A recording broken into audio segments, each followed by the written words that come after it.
Welcome to the My Favorite Murder mini-sode.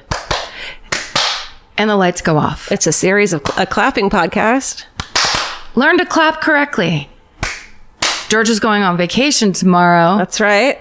In real time. So here's your mini-sode. So yeah. So here's your last final push of work before you get to go on vacation. You know, Vince and I cannot stop singing that, even though it's a Christmas fucking Hawaii song. It doesn't matter. The only one we know. And it feels good. It does feel good. Okay, so I'll go first. Do it. This is a mini-sode where you send us your stories of misfits and mayhem. Wow. Yeah. Okay, so real quick, backstory. In 2007, when I had just gotten out of a bad relationship and I was at a desk job. It was boring. I hated it. The thing I did all day was read blogs, and I fucking loved them, and they inspired me to start my own blog and start writing, and fucking rest is not history. It's just my life. Mm-hmm. But they helped me a lot. And one of my favorite blogs was called The Blogus. This woman, Jenny Lawson, wrote it, and I just thought she was so fucking hilarious, and she was also really open about her mental health issues, and it just really helped me a lot.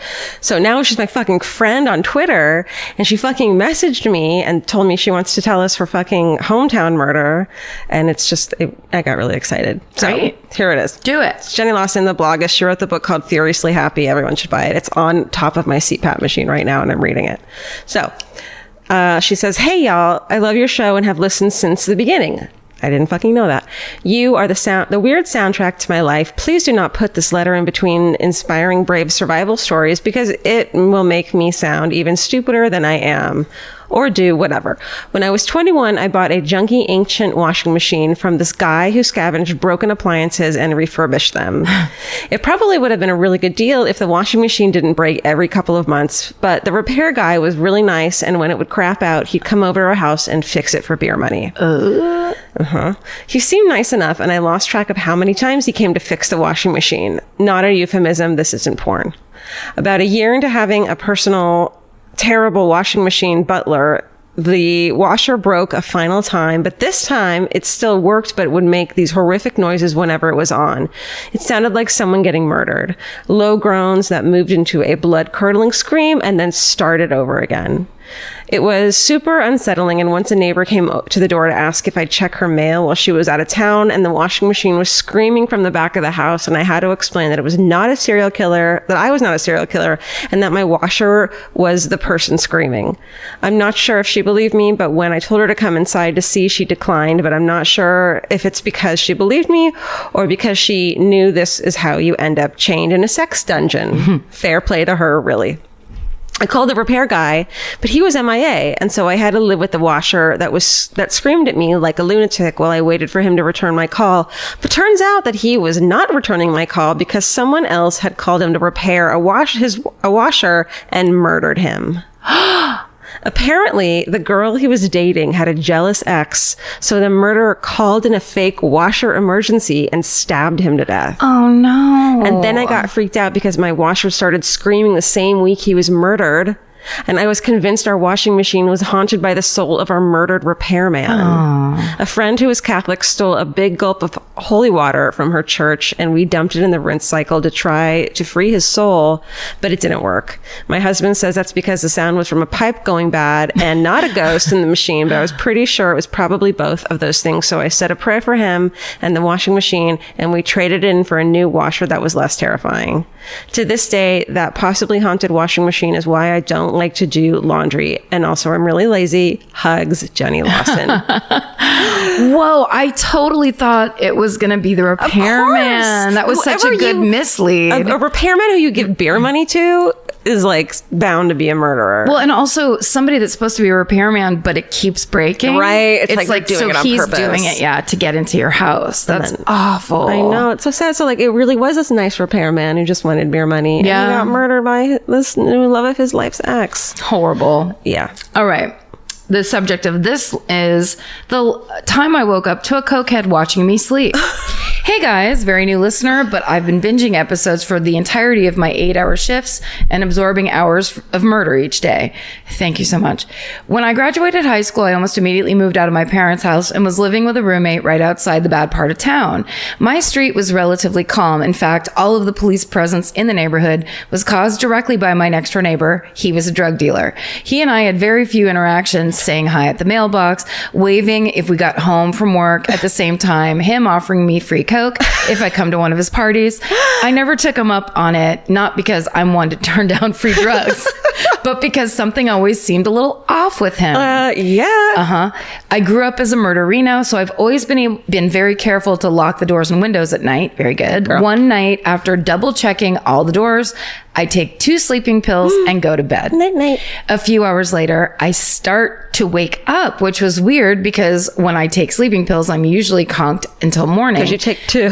Yeah, Jesus. When I woke up, I rolled over to check my phone. I looked down on the floor and my neighbor is sitting on my floor watching me sleep. Oh my God. After taking a minute to process what was going on, I push him out of my room and downstairs to the door, which is still locked. Since I was foggy from the sleeping pills, it took me a solid 30 minutes to remember that I should call the police. By the time they arrive, his car is long gone and from his driveway, the police arrive and immediately notice that the garage door has been pried open. Since he was long gone, the officers said they'd keep an eye out for him and keep a patrol car stationed at the house. They never found him. Needless to say, my roommate and I moved out of that place the very next day. Yeah. I later found out that he had just previously been arrested for sexual assault and had several warrants out for his arrest. As it turns, he fled to Colorado after he broke into my house. A few months later, he was in a horrible car accident and broke his pelvis. So even though he hadn't been charged for breaking into my house, I felt like I got a little bit of cosmic justice. I'm so lucky that for whatever reason, my cheap sleeping pills decided not to work that night, or God knows what would have happened. Remember to lock your doors at night and know that having a garage is basically a death wish, so you can SSDGM Phoebe. Oh no, I don't want to worry about garages now too. It's not true. Yeah, plus you just lock the door to the garage. Exactly right. And put one of those things under the doorknob that they sell, you know? A chair? No. No, the ones that look like a crutch. It's like and you stuff it under the doorknob. Yeah. There's plenty of ways to get all up in your house. The best is to get a pit bull. Yes, I highly recommend several dogs. Yes. Okay. Let's do, okay. The son of Sam tried to kill my aunt. Shit. We get a lot of my mom almost got picked up by Ted Bundy's. Yeah. But this is the first Son of Sam one I read. So in the 70s in Yonkers, no intro. Oh, it just gets right in. 100%. Not even a greeting. No. In Yonkers, New York, my aunt was almost shot by David Berkowitz. My Aunt Patty was a blonde, beautiful teenager from Yonkers. Well, I don't know why, you love that? Like Yonkers is a place, and then blonde, beautiful teenagers live there. I imagine Patty was the type of person who would chew gum and smoke at the same time. Oh my God. Loudly. Mm-hmm. Both. One day, during the summer, my aunt and her friends were hanging out on a stoop. My aunt was sitting and her friend was standing right next to her. They were just hanging out, probably chain smoking, when all of a sudden her friend gets shot right in the kneecap. Fuck. No one saw anyone or knew why her friend would get shot. Not very long after, David Berkowitz was found and police guessed that he was going to shoot my aunt, but missed and hit her friend's knee that was right next to her head. Shit. I only found this out because my dog Zilla, a 6-month-old Mastiff, yawned and it sounded like she said hello. I had made a Son of Sam joke, which just like when I read that, I was like, I love you. Yes. She said, I made a Son of Sam joke as one does. And my dad just plainly said, he almost killed Aunt Patty. This is why I'm reading this one, because this person, Michaela, is sitting at home with her dad and her fucking dog. The dog yawns and it sounds like it says hello. And her joke is about Son of Sam with her dad and her dad. That's just it's who we are and what I want our listeners to be. And also this is clearly not a family story. Yeah. Her dad's like, oh, now that you mention it. Yeah. But now, nobody if cares. We're going to talk about Son of Sam. Oh, I forgot. Oh, yeah. Oh, he almost killed Aunt Patty. Hey. Aunt Patty. I meant to tell you. You know your Aunt Patty? I lost my shit and had to know everything. Well, I immediately thought of you guys when I heard it. Thanks for reading and making my commute a million times better. SSDGM, Michaela. That's amazing. Yeah. A talking mastiff would be the best thing ever. I mean, shit. All I want is a dog that roo-roo. I love you. I love you. You have to get a husky. Apparently, they're the ones that do it the most. Huskies are the ones. Yeah. I love you. They speak English. Dude, send us your husky saying I love you. I say to Elvis all the time. I wrote, like, trying to get him to say it. To say it back to you. He won't. Okay. The subject line of this is surprise party with my friend and a fugitive. Hi, ladies and gentlemen.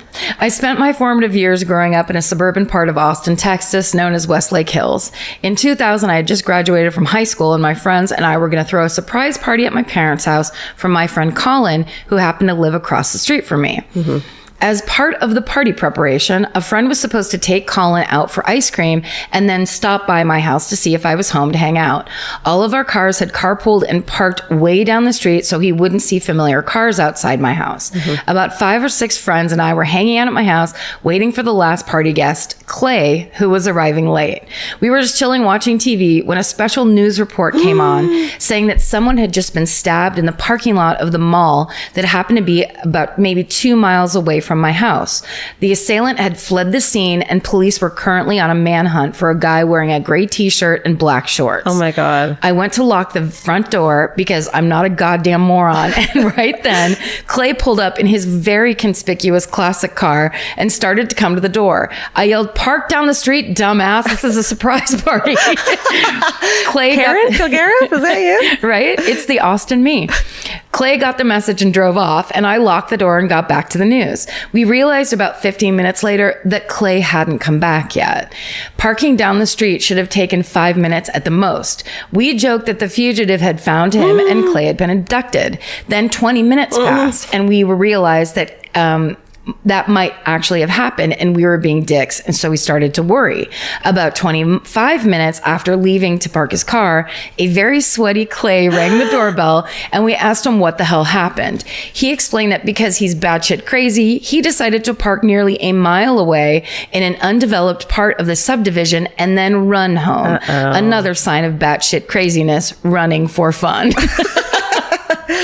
Love it. Since he had been at work, he had no idea that there was a fugitive stabber on the loose. I thought he was going to be the fugitive stabber. And that running to my house might not be the best idea. Yeah. Then he proceeded to tell us that the weirdest thing happened. Oh my God. When he was running in the completely undeveloped wooded part of the road, a random dude just jumped out of the bushes and started running away. Clay, being the obscenely pleasant person that he is, said hi to him. Oh my God. And the creepy bush dude kind of waved and said hey and then sprinted away. What the fuck? When we asked him what the guy was wearing, without prompting, he said a gray shirt and black shorts. Why? And that's when we told him that he had just exchanged pleasantries with a guy who was on the run from the police for stabbing someone half an hour before. Oh my God. Once Colin arrived, I think he enjoyed the story of Clay's brush with death even better than the surprise party we planned for him. Later that night, they did catch Mr. Stabber, and the woman from the mall survived with minor injuries. Oh, good. He apparently wasn't even good at stabbing. I have more stories from my time as a prosecutor. Yes. Wow. But I'll save those for another email. Can't wait to see you guys in LA on Halloween. Yay. Stay sexy. Don't run alone at night. Kim. That's a massively great story. Twists and turns. I thought Clay was going to be the murderer. What Right? if you heard that and then your friend knocked on the door wearing gray shirt and black pants? Exactly. And then you're like, but we invited him, so should he still come to the party? Yeah. With America's #1 meal kit, HelloFresh, you'll get easy, seasonal recipes and pre-measured ingredients delivered right to your door. All you have to do is cook and enjoy. HelloFresh makes cooking delicious meals at home a reality. From step-by-step recipes to pre-measured ingredients, you'll have everything you need to get a wow-worthy dinner on the table in about 30 minutes. Say goodbye to endless grocery store trips and takeout. HelloFresh has you covered. There's something for everyone, from family recipes to calorie smart and vegetarian, and fun menu series like Hall of Fame and craft burgers. HelloFresh has more 5-star recipes than any other meal kit, so you'll know you're getting something incredible. HelloFresh is flexible and it fits your lifestyle. Easily change your delivery days, food preferences, and skip a week whenever you need. Break out of your dinner rut and make deliciousness part of every week with HelloFresh. I love that even though HelloFresh is super easy and they make it really basic and like straightforward, you still feel like you're cooking this like incredible home cooked dinner. And that makes me feel good about myself. And that instead of just ordering takeout, I'm actually making something and preparing something at home. And that just, it feels good. So for $80 off your first month of HelloFresh, go to HelloFresh.com/murder80 and enter murder80. It's like receiving 8 meals for free only at HelloFresh.com/murder80, promo code murder80. Go buy. Okay. This is called Sometimes Things Hidden in Walls Come Out on Their Own. Ooh, blood? Hi. Hi. When my brother and I were younger, we had a lot of pets. My brother had a number of snakes over the years, but only one was actually memorable. The snakes never had names for some reason, but this one was a corn snake that was about 12 inches long when we got it and had a brown-gray coloring.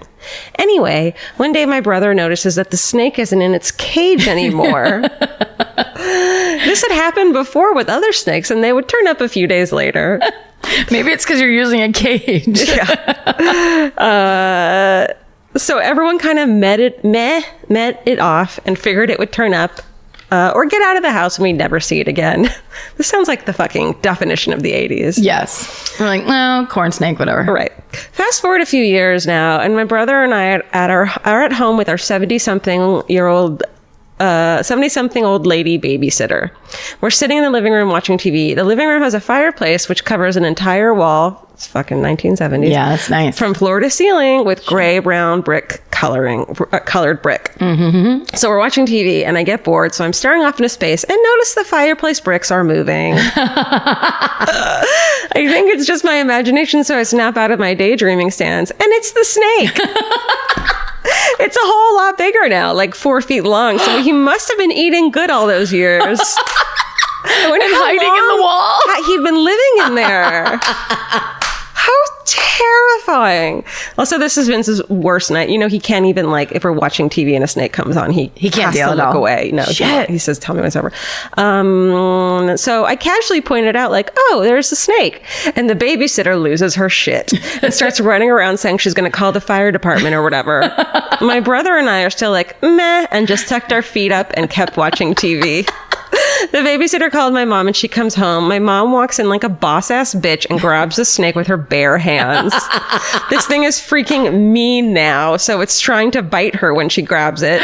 Of course, my mom isn't a professional snake grabber, so she grabbed it in the middle of the body instead of behind the head so it could twist around and try to bite a lot easier. No. My mom wrangles this thing into a kitchen pot and puts the lid on it, and then they write, it could get air. Like for any of the fucking PETA people. Yeah. Anyway, she taped the lid on the pot and my brother wrote, corn snake bites on the tape. The next day we took it to a local pet store and sold that fucker for like $500. Yeah. Anyway, keep up what you're doing, Alexandra. That might be the best things in the wall story we've had so far. And it doesn't even really count. Don't judge your story. Just send it to us. Sometimes things hidden in walls come out on their own. Like, how could Steven not open that email? It's so good. Yeah. But also the idea that the snake gets out of its aquarium or whatever, hopefully glass-walled container, and then just is like, I'm staying in this house. There's that fruit bowl over there. I'm sure they have corn somewhere in the house. Mice. And then sure there's like a mouse every now and then. Right? Some kind of bugs or whatever. Yeah. But then just like goes Makes full camouflage. I bet it lived in that fucking brick wall for years. But I mean, like, they stared at it. Yeah. I love that snake. I love that snake too. Have you seen, I've sent you that gif of that insane huge snake and the woman catches it and it's like girls in Australia. Yeah. And she's just like it's like they're next to a lake. Yeah, they're and like this camping. Crazy snake. Right, Steven? Comes at her from the water, right? Yes. Look up that like lady catches snake gif. Unless you're Vince, who doesn't listen to this fucking podcast anyway, so he's not going to do it. He doesn't like anything about this podcast. All right, we're going to end on a self-proclaimed lighthearted. Okay. If you put lighthearted in your email, that's always helpful too, because then we know how to end on something. Yeah, exactly. Or in your subject line. Okay. So the subject line is golf wielding grandmother. Lighthearted. Great. Hi, Karen, Georgia, Stephen, and animals. I stumbled upon your show recently, and it has made my commute to work and law school so much more enjoyable. I did make the mistake of listening to your episode about the Leaf Man too close to bedtime and ended up sleeping with the lights on because obviously murderers wait until you turn them off. But otherwise, I'm so impressed with your wonderful mix of humor and tragedy with these dark and fascinating stories. Oh, thanks. Thanks. My hometown isn't about a murder, but an attempted robbery. One day, my grandma phoned to say that she was in the hospital for a broken arm, which on its face seems rather ordinary. However, the story comes out that my grandma woke up in the middle of the night to noises coming from down the hall. She lives alone and doesn't have any pets, so she knew something was up. Naturally, she grabs one of my grandpa's old golf clubs, sneaks out of her room to investigate, and finds a large man rifling through her things in the living room. At this point, most people would call for help, but apparently my badass grandma thought that she would handle the situation on her own. After all, she had lived through World War II in Latvia before That's where my family's from. Is that right? Yes. Fuck yeah. So she was forced to flee to the U.S. as a teenager after some of her family were killed. Yeah, she doesn't fuck around. No, she's not fucking around. She doesn't scare easy. So she looked around her house to make sure the man was alone. Smart. Popped out with her golf club raised and started beating the thief over the head while shouting at him in Latvian. Good girl. He was so startled and probably concussed that he dropped what he grabbed, resisted the grandma attack very briefly, which is when my grandma's arm was broken, Oh my God. and then fled into the night. He was never caught by the police, but thankfully, he also never returned. Afterwards, my mom gave my grandma a lecture about the importance of calling the cops, the risks of attacking intruders without knowing if they are armed or not, and how she could have made an escape instead. My grandma promised that she would be more responsible, but when we visited her next, we discovered that she had placed a golf club in every room of her house. Oh, grandma. Anyways, you're awesome, so make sure you stay sexy and always carry a golf club. Love, Erica. Oh my God. Fuck yeah, Latvian grandma doesn't take shit. She couldn't have hit that hard with that, right? Like, I mean, probably just surprised the shit out of this dude. Yeah. Well, it probably hurt and maybe like knocked him a little senseless, but yeah. And then also this woman screaming at you in a foreign language. Yeah. Wow. That's so good. Incredible. And I like that one. Yeah, I do too. Those were all amazing. Those were great. And All of listen, any story you have that's fucking crazy, just send them to us. myfavoritemurder@gmail.com. And stay sexy. And don't get murdered. Goodbye. Goodbye. Elvis, do you want a cookie? Want a cookie?